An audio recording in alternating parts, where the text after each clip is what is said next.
Video में हम बात करेंगे टेक्स्ट फंक्शंस के बारे में। तो इस स्क्रीन पे आपके पास जो आपके सिलेबस में टेक्स्ट फंक्शन गिवन है ये यहाँ पर लिखे हुए हैं। तो सबसे पहले बात करते हैं यू केस की। आपके जो सिलेबस में है ना, ये दो फंक्शन दिए हुए हैं, you case slash upper case. तो ये दोनों का काम एक ही है लेकिन नेम अलग अलग है। यू केस और अपर केस दोनों का ही फंक्शन का क्या काम है, जब इन दोनों फंक्शन के अंदर किसी स्ट्रिंग को लिखा जाएगा। अब स्ट्रिंग को लिखने के भी दो तरीके हैं। कई जगह आपको मिलेगा कि ये सिंगल कोट है, ठीक है, क्या है ये सिंगल कोट, और कहीं जगह आपको मिलेगा डबल कोट, ठीक है। तो चाहे सिंगल कोट मिले चाहे डबल कोट मिले, आपको कंफ्यूज नहीं होना है। तो सिंगल कोट भी मिल सकता है और डबल कोट भी आपको मिल सकता है। तो यू केस और अपर केस फंक्शन का क्या काम है, जब इस फंक्शन में आपको कोई स्ट्रिंग गिवन होगी तो ये उस स्ट्रिंग को कन्वर्ट कर देगा कैपिटल लेटर्स में, ठीक है। इस स्ट्रिंग के जितने भी कैरेक्टर्स हैं उनको कन्वर्ट कर देगा कैपिटल लेटर में, ठीक है। ये काम है यू केस और अपर केस का। इसी तरह से अगला फंक्शन है एल केस और लोअर फंक्शन, ठीक है। इसका काम है कि ये फंक्शन आपको स्ट्रिंग कन्वर्ट करके देगा लोअर मीन्स स्मॉल अल्फ़ाबेट्स में, ठीक है। इसमें भी चाहे आप सिंगल कोट यूज़ करो चाहे डबल कोट में आपको मिल सकता है, ठीक है। इस फंक्शन का काम है जो भी स्ट्रिंग के अंदर कैरेक्टर्स होंगे उनको कन्वर्ट कर देगा स्मॉल कैरेक्टर्स में, ठीक है। फिर अगला फंक्शन है लेंथ। लेंथ फंक्शन का क्या काम है, जब इसमें कोई स्ट्रिंग आएगी चाहे सिंगल कोट में हो चाहे डबल कोट्स में हो, तो उस स्ट्रिंग के अंदर जितने नंबर ऑफ कैरेक्टर होंगे वो हमें दे देगा। जैसे यहाँ SQL, तो इसमें 3 कैरेक्टर हैं 1 2 3, तो ये कन्वर्ट कर देगा इस स्ट्रिंग की लेंथ को एक नंबर की फॉर्म में, ठीक है। तो जो जितने इसके अंदर नंबर ऑफ कैरेक्टर होंगे वो नंबर हमें मिल जाएगा आउटपुट में, ठीक है बात। अगला फंक्शन है आपके पास लेफ्ट। इस फंक्शन के अंदर आपके पास एक स्ट्रिंग गिवन होगी और एक नंबर गिवन होगा, ठीक है। फॉर्मेट यही मान सकते हैं आप कि एक स्ट्रिंग होगी और एक नंबर गिवन होगा, ठीक है। स्ट्रिंग चाहे सिंगल कोट में हो चाहे डबल कोट में हो। तो यहाँ पर एक स्ट्रिंग होगी और एक नंबर होगा, तो इसमें लिखा है लेफ्ट। तो स्ट्रिंग के लेफ्ट साइड से स्टार्ट होगा और जहाँ तक ये नंबर गिवन होगा वहाँ तक की स्ट्रिंग आपको आउटपुट में मिल जाएगी, ठीक है। क्या कहा, लेफ्ट फंक्शन है ना, तो स्ट्रिंग के लेफ्ट साइड से शुरू होगा और जितना ये नंबर यहाँ पर गिवन है वहाँ तक की स्ट्रिंग आपको आउटपुट में मिल जाएगी। तो जैसे स्ट्रिंग है DBMS SQL और नंबर है 3, तो पहले कैरेक्टर से शुरू होगा और कहाँ तक जाएगा 3 तक, DBM। तो ये DBM आपको आउटपुट में मिल जाएगा, ठीक है। इसी तरह से है राइट फंक्शन, ये भी सेम है। इसमें भी एक स्ट्रिंग होगी सिंगल कोट या डबल कोट में, ठीक है, एक नंबर होगा। अब इसमें लिखा है राइट, तो राइट साइड से स्टार्ट होगा और 3 कैरेक्टर तक जाएगा। तो राइट साइड में पहला कैरेक्टर है आपके पास L, फिर L से कहाँ तक जाना है 3 कैरेक्टर तक, 1 2 3। तो ये SQL आपके पास आउटपुट में आ जाएगा, ठीक है। लेफ्ट साइड से स्टार्ट होगा और वहाँ लेफ्ट साइड से जहाँ से स्टार्ट होगा वहाँ से 3 कैरेक्टर तक आपके आउटपुट में स्ट्रिंग आ जाएगी, ठीक है। तो SQL आपके पास आउटपुट में आ गया 1 2 3, ठीक है। फिर अगला फंक्शन है इन str। इसका मतलब है स्ट्रिंग के अंदर से हमें कुछ एक्सट्रैक्ट करना है। तो यहाँ पर क्या होगा, एक स्ट्रिंग गिवन होगी, ठीक है, उसके बाद एक अनदर स्ट्रिंग गिवन होगी। क्या कहा मैंने, यहाँ पर एक स्ट्रिंग गिवन होगी और एक अनदर स्ट्रिंग गिवन होगी। तो यहाँ पर या एक स्ट्रिंग है SCT ऑन द नेट और ये दूसरी स्ट्रिंग में आपके पास सिंपल है T। यहाँ पे भी सिंगल कोट या डबल कोट में किसी में भी हो सकता है। तो ये एक स्ट्रिंग गिवन है, इस स्ट्रिंग के अंदर हमें सर्च करना है इस स्ट्रिंग को, ठीक है। तो यहाँ पर अगर साथ में इसके कोई नंबर भी होगा, अगर यहाँ पर कोई नंबर गिवन नहीं है, जैसे इस स्ट्रिंग में इस केस में ये एक स्ट्रिंग है और दूसरी एक स्ट्रिंग है, इसके बाद कोई नंबर गिवन नहीं है, तो इसका मतलब यहाँ पर पहले कैरेक्टर से स्टार्ट किया जाएगा स्ट्रिंग को। जो पहले वाली स्ट्रिंग होगी ना उसके अंदर सर्च करना स्टार्ट होगा पहले कैरेक्टर से। तो इसका क्या काम है इस स्ट्रिंग के अंदर सर्च किया जाएगा इस वाली स्ट्रिंग को। क्या कहा मैंने? इस स्ट्रिंग के अंदर सर्च किया जाएगा इस स्ट्रिंग को। तो इस स्ट्रिंग का जो पहला कैरेक्टर होगा, क्या कहा? यहाँ पर ये पहला ही एक ही है ना कैरेक्टर, तो ये जो स्ट्रिंग है इसको सर्च किया जाएगा इसके अंदर। इस स्ट्रिंग के अंदर जहाँ पर भी ये मिल जाएगा आपको, क्या? टी। तो यहाँ पर ये आपके पास है, जैसे ये कैपिटल टी है और ये स्मॉल टी है, तो यहाँ पर आपको ये भी याद रखना होगा, जैसे ये एस सी टी ये कैपिटल टी है और जो सर्च किया जा रहा है वो कौन सा टी है? Small T. तो स्मॉल टी इस स्ट्रिंग के अंदर पहली बार जहाँ पर मिल जाएगा ना, उसकी पोजीशन जो होगी वो आउटपुट में मिल जाएगी। क्या कहा? एक पहली स्ट्रिंग के अंदर जब दूसरी स्ट्रिंग ये सर्च की जा रही है, दूसरी स्ट्रिंग में क्या है? टी, और ये है स्मॉल टी, तो इस स्ट्रिंग में स्टार्टिंग से स्टार्ट किया जाएगा सर्च करना और आखिरी तक जाएंगे। बीच में जहाँ कहीं टी मिल जाएगा, तो जहाँ पर भी स्ट्रिंग में वो टी मिलेगा उसकी जो पोजीशन होगी टी की वो आपको आउटपुट में मिल जाएगी। तो ये टी देखो 1 2 3 यह है कैपिटल टी, ये नहीं, हमने सर्च करना है स्मॉल टी। 3 स्पेस 4 5 6 7 8, तो ये जो 8th पोजीशन पे मिला है पहला टी, तो आउटपुट में आ जाएगा 8। आ गई ना बात समझ में? अगर यहाँ पर मैं लिख देता कैपिटल टी, ठीक है, अगर मैं यहाँ पर लिख देता कैपिटल टी, तो ये सर्च करेगा यहाँ से स्टार्टिंग से ही। तो अब कैपिटल टी कहाँ पर मिल गया है? तीसरी पोजीशन पे, तो आउटपुट में आपको मिल जाता 3। ठीक है बात?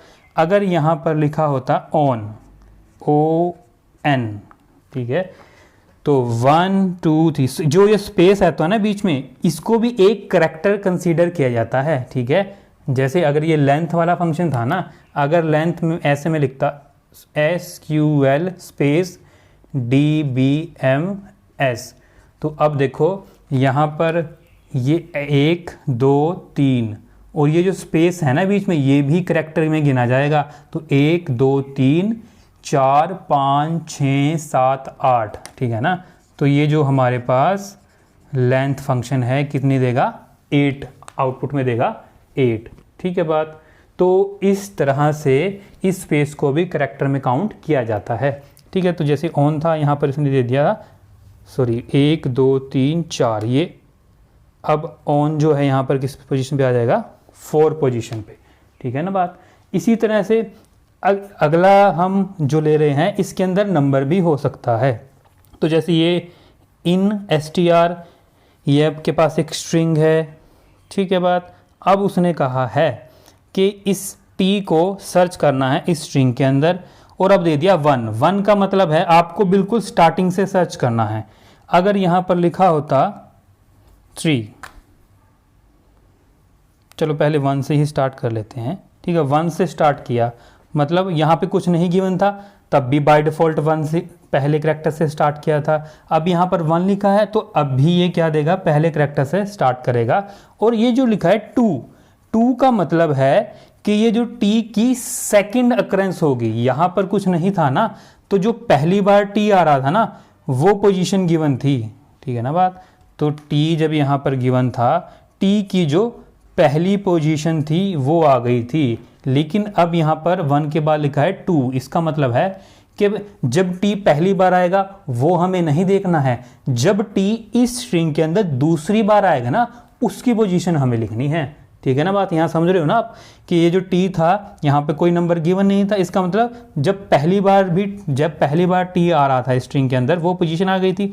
लेकिन अब यहाँ 1 का मतलब स्टार्टिंग से स्टार्ट करना है, 1 के बाद 2 लिखा है, इसका मतलब है कि मुझे t की जो सेकंड बार आएगा ना t उसकी पोजीशन, तो 1 2 3 4 5 6 7 8, यहाँ पर तो पहली बार आया ना, लेकिन पहली बार वाली पोजीशन नहीं चाहिए t की, दूसरी बार कब आएगा? ठीक है, 8 9 10 स्पेस 11 12 13 14। ठीक है, तो ये 14वीं पोजीशन पे है, तो आउटपुट में इसका क्या जाएगा? 14। ठीक है बात? तो ये बात आपको समझनी है कि यहाँ पर ये जो नंबर गिवन होगा ना, अगर ये एक ही नंबर गिवन होता है ऐसे, ठीक है, यहाँ पर ये गिवन नहीं होता। तो इसका मतलब होता कि टी को सर्च करना है और स्टार्टिंग पोजीशन कहाँ से है, फर्स्ट कैरेक्टर से, ठीक है। 1 के आगे कोई नंबर गिवन नहीं है तो मतलब टी की पहली ही पोजीशन, पहली ही बार जहाँ मिल जाएगा वो पोजीशन। लेकिन यहाँ पर अगर पहले नंबर के बाद कोई और नंबर गिवन है, मतलब 2 गिवन है, तो इसका मतलब टी जब दूसरी बार आएगा वो पोजीशन हमें यहाँ पर मिल जाएगी। और अगर यहाँ पर मान लो लिखा होता 3, तो इसका मतलब है कि इस स्ट्रिंग के अंदर स्टार्ट करना है थर्ड कैरेक्टर से। तो 1 2 3, ठीक है। अब यहाँ से सर्चिंग स्टार्ट होगी तो क्या बनेगा, 1 2 3 4 5 6 7 8 9 10 11।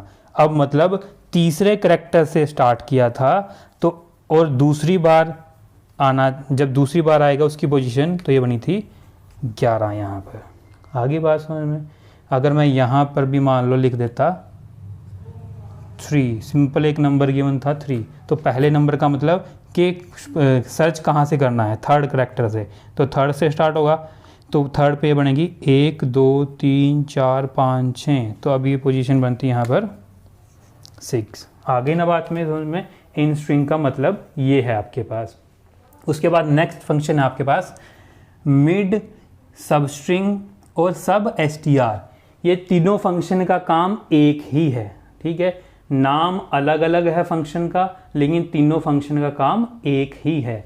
तो इसके अंदर एक स्ट्रिंग आएगी सिंगल कोट या डबल कोट में, फिर एक नंबर आएगा, फिर दोबारा एक नंबर आएगा। तो पहले नंबर, तो इसका मतलब है कि आपको इस स्ट्रिंग में से सब स्ट्रिंग निकालनी है, ठीक है। और वो क्या होगी, तो जो सब स्ट्रिंग होगी उसका पहला कैरेक्टर होगा थर्ड पोजीशन पे।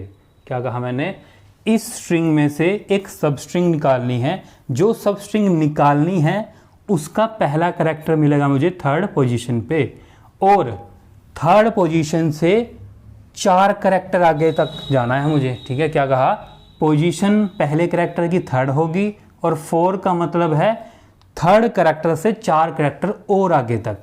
तो 1 2 3 थर्ड पोजीशन पे ये है मेरे पास, इससे आगे 4 और, तो 1 2 3 4 आगे ना बात में।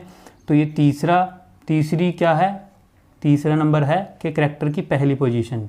तो इस यहाँ से मुझे 4 कैरेक्टर चाहिए, तो 1 2 3 4, तो आउटपुट में आ जाएगा गौर, ठीक है बात। अब सब स्ट्रिंग का भी सेम काम है, यहाँ पर भी एक नंबर गिवन होगा और दूसरा नंबर होगा। पहले नंबर का मतलब कि मुझे कहाँ से सब स्ट्रिंग चाहिए, तो कौन से पोजीशन से चाहिए, 4th कैरेक्टर से। तो 4th कैरेक्टर 1 2 3 4, 4th कैरेक्टर ये है, और यहाँ से ये 3 कैरेक्टर चाहिए मुझे इसमें। तो 4th कैरेक्टर पहला कैरेक्टर है और 3 कैरेक्टर चाहिए, तो 1 2 3, तो URE आ गया इसका आंसर, ठीक है। सब str का भी सेम काम है। यहाँ उसने कहा है कि पहला कैरेक्टर सेकंड पोजीशन पे है और मुझे कितने कैरेक्टर चाहिए, 4 कैरेक्टर चाहिए, ठीक है। तो पहला कैरेक्टर सेकंड पोजीशन पे है और 4 कैरेक्टर चाहिए, तो 1 2, तो यहाँ से मुझे 4 चाहिए, 1 2 3 4, तो इक्योर आपके पास आउटपुट में आ जाएगा, ठीक है बात।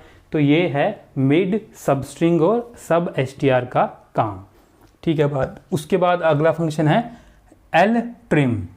इसका मतलब है कि यहाँ पर एक स्ट्रिंग गिवन होगी, ठीक है। ट्रिम का मतलब होता है काटना, कि स्ट्रिंग में से आपको कोई नंबर ऑफ कैरेक्टर काटने हैं, ठीक है। तो इस स्ट्रिंग में से क्या काटना है, n, और n किस साइड से काटना है, l का मतलब लेफ्ट साइड से। l ट्रिम का मतलब है लेफ्ट ट्रिम, मतलब मुझे इस स्ट्रिंग को काटना है लेफ्ट साइड से, और लेफ्ट साइड से कौन सा कैरेक्टर काटना है, n। तो इस स्ट्रिंग में से लेफ्ट साइड में जो n होगा वो कट जाएगा और आउटपुट में आ जाएगा बाकी बचा हुआ, तो ईशा आ गया आपके पास, ठीक है। दूसरा ये है कि अगर मान लो यहाँ पर ये कैरेक्टर नहीं गिवन है कि आपको किस कैरेक्टर को काटना है, तो बाय डिफॉल्ट अगर स्ट्रिंग के अंदर स्पेस होंगे तो स्पेस हट जाएंगे, अगर स्पेस भी नहीं होंगे तो वो एज इट इज़ आ जाएगी, ठीक है बात। तो जैसे यहाँ पर मैंने लिखा, इसके लेफ्ट साइड में भी स्पेस है और राइट साइड में भी स्पेस है, ठीक है। तो एल ट्रिम का मतलब यहाँ पर कोई कैरेक्टर तो गिवन नहीं है, अभी कौन सा कैरेक्टर काटना है, तो बाय डिफॉल्ट अगर स्पेस मौजूद हैं तो स्पेस कट जाएंगे, तो लेफ्ट साइड का स्पेस कट जाएगा और राइट साइड का ये ऐसे के ऐसे यहाँ पर रहेगा मीन्स यहाँ पर आपके पास एक स्पेस जरूर रहेगा, ठीक है, क्योंकि सिर्फ लेफ्ट ट्रिम किया है, कोई करैक्टर नहीं गिवन था, इसका मतलब तो अगर स्पेस है तो स्पेस कट जाएगा। अगर यहाँ पर स्पेस भी ना होता, ठीक है, यहाँ पर स्पेस भी ना होता तो ये तब भी ऐसे की ऐसे आ जाती, ठीक है बात, और स्पेस हैं तो बाय डिफ़ॉल्ट वो स्पेस कट गया। अब राइट ट्रिम का मतलब मुझे एक करैक्टर को काटना है, इसमें भी सिंगल कोट या डबल कोट में हो सकती है। इस स्ट्रिंग में से इस करैक्टर को काटना है और कौन सी साइड से काटना है, राइट साइड है, क्योंकि आर ट्रिम है तो सुनीला में से राइट साइड में से ए काटना है तो ए कट जाएगा तो सुनील आ जाएगा। इसी तरह से अगर कोई करैक्टर नहीं गिवन है कि किस करैक्टर को काटना है तो बाय डिफ़ॉल्ट स्पेस कट जाएंगे, ठीक है बात। आर ट्रिम में से राइट स्पेस कट जाएगा और राइट रह जाएगा। यह है लेफ्ट ट्रिम और राइट ट्रिम। तो अगला है खाली ट्रिम। अगर आपके पास ट्रिम जैसे है, ट्रिम लेफ्ट ट्रिम और राइट ट्रिम में तो क्या था, सिर्फ लेफ्ट का स्पेस कटता था, आर ट्रिम में राइट का स्पेस कटता था। ट्रिम में क्या है, अगर सिर्फ स्ट्रिंग गिवन है और कोई करैक्टर नहीं गिवन है या स्ट्रिंग नहीं गिवन है जो काटनी है तो इसके दोनों साइड से कट जाएंगे स्पेस, अगर वो सिंपल ट्रिम है तो ये आ जाएगा सिंपल राहुल। तो इसके तीन फॉर्मेट और हैं। इसमें एक है लीडिंग, यहाँ पर होगा ट्रिम, फिर ये लीडिंग एक कीवर्ड ऐसा है, फिर ट्रेलिंग एक कीवर्ड है, इसमें बोथ एक कीवर्ड है, और ये फ्रॉम भी एक कीवर्ड है। मतलब अगर ये आपके पास एक सिंटैक्स है तो उसमें लीडिंग भी हो सकता है, ट्रेलिंग भी हो सकता है, बोथ भी हो सकता है, और फ्रॉम तो आएगा ही आएगा। तो यहाँ पर लिखा है ट्रिम, लीडिंग, ये करैक्टर हमें काटना है, और फ्रॉम कहाँ से काटना है, इस स्ट्रिंग में से काटना है, ठीक है बात। तो ये आपके पास स्ट्रिंग है जिसमें से आपको काटना है ये स्ट्रिंग, ठीक है, और लीडिंग का मतलब इस स्ट्रिंग के स्टार्टिंग में से काटना है, ठीक है। लीडिंग का मतलब क्या है, इस स्ट्रिंग को काटना है, और लीडिंग का मतलब इस स्ट्रिंग के स्टार्टिंग में से। तो क्या होगा, जब ये ट्रिम आएगा विद लीडिंग, इस स्ट्रिंग को काटना है इसमें से, तो इसके स्टार्टिंग में जितने भी, इसमें स्ट्रिंग कौन सी काटनी है, एक्स को काटना है, तो इस स्ट्रिंग में जितने भी एक्स है ना वो सारे कट जाएंगे स्टार्टिंग में से, आखिरी में ऐसे कैसे आ जाएंगे। फिर है ट्रेलिंग। ट्रेलिंग का मतलब है अब जो आखिरी में जो एक्स गिवन है ना वो कट जाएंगे, ठीक है। तो अब ट्रेलिंग में से इनिशियल वाले एक्स ऐसे ही रहेंगे, जो आखिरी वाले एक्स हैं वो सारे कट जाएंगे, ठीक है।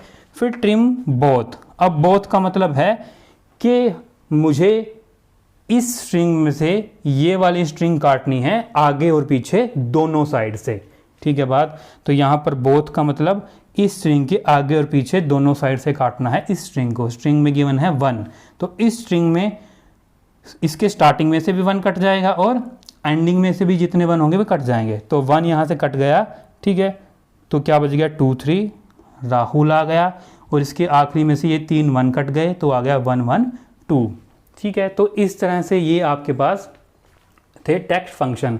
इसको अगर आप यूज़ करना चाहें ना सेलेक्ट स्ट्रिंग में तो आप इसको इस तरह से यूज़ कर सकते हैं। तो अगर मैं यूज़ करूं सेलेक्ट, यहाँ पर आपके पास मान लो आप यूज़ कर रहे हो, मान लो इसको यूज़ कर लेते हैं हम, ये वाला लेफ्ट फंक्शन LEFT, ठीक है। यहाँ से आपने काटा है D, ये आपके पास स्ट्रिंग है DBMS स्ट्रिंग है, इसमें से आ गया DBMS SQL है, कोमा 3, ठीक है, सेमीकोलन, यहाँ पर बंद। तो आपके पास सिंपल आ जाएगा आउटपुट, और लेफ़्ट साइड से चाहिए आपको इसमें से ये 3 कैरेक्टर, तो यह आ जाएगा DBM, ठीक है। यहाँ पर तो सिंपल आपके पास सिर्फ यही लिखा आएगा, लेकिन एक होता है एलियाज। क्या होता है, ALIAS। एलियाज का मतलब है कि ये जो आपके पास आउटपुट आई है ना, इसको आप कुछ नाम देना चाहते हैं, ठीक है। ये जो फंक्शन आपके पास आउटपुट दे रहा है, आप इसको कोई नाम देना चाहते हैं, ये जरूरी नहीं है भी टेक्स्ट फंक्शन में यूज़ होगा, ये एग्रीगेट फंक्शन में भी यूज़ हो सकता है, ये मैथमेटिकल फंक्शन में भी यूज़ हो सकता है, ठीक है, और ये डेट टाइम में भी हो सकता है, और ये सिंपल आप कोई सिंपल सेलेक्ट क्वेरी है उसमें भी आप यूज़ कर सकते हैं। कैसे? तो अगर हम इसको नाम देना चाहते थे तो हम लिखते सेलेक्ट, ठीक है, LEFT, इसको थोड़ा बड़ा कर देते हैं यहाँ से, सेलेक्ट, यहाँ से आपको चाहिए DBMSSQL,